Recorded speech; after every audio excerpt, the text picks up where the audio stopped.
Night Riders ou le dilemme de l'artiste.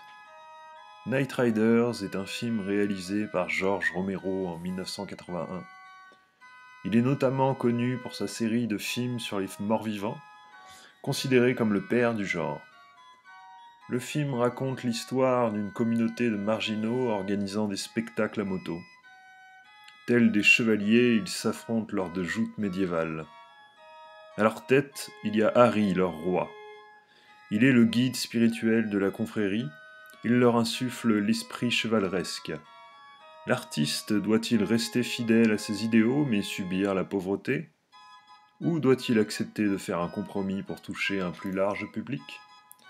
Dans ce conflit d'idées s'opposent le roi et son rival, le chevalier noir.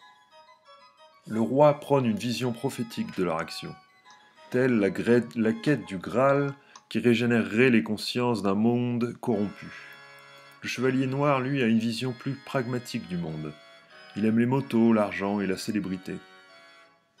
Le mouvement hippie serait-il dans la continuité de la recherche du Graal? La contre-culture américaine a voulu briser la vision matérialiste du monde en se tournant vers les philosophies orientales.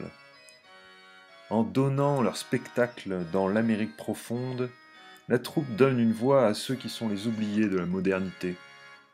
Un public qui, paradoxalement, est perméable à ce genre de spectacle, familier des machines thermiques et de leur glorification. Bien que la troupe soit en itinérance au fil des bourgades, on a le sentiment que leur univers est immobile.